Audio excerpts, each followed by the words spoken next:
My name is Michelle Kitchings.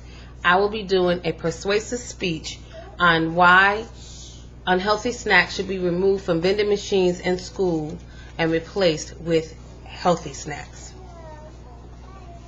Are you the parent who's concerned about what your child is eating during the day?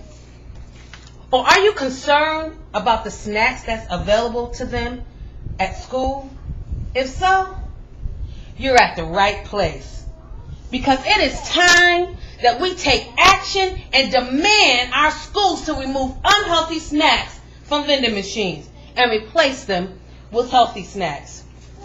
Why, you might ask? Well, they promote obesity, weight gain, which does what?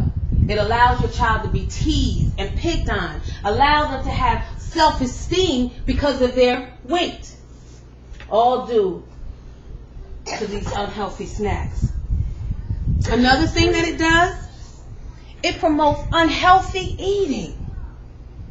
Unhealthy eating that creates a habit of unhealthy eating. You know the slogan, once you pop, you can't stop.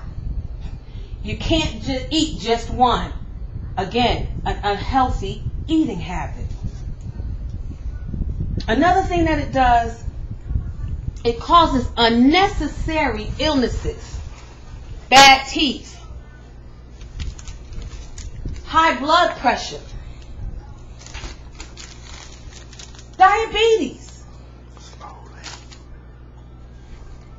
obesity. Is that really what you want for your children? It is time for the parents to stand and to take action. It is time for that you demand these unhealthy snacks to be removed from the vending machines and replace them with healthy snacks. Or maybe you just want your child to suffer. Or will you promote health? Let's get these snacks removed and replaced with healthy snacks. Thank you.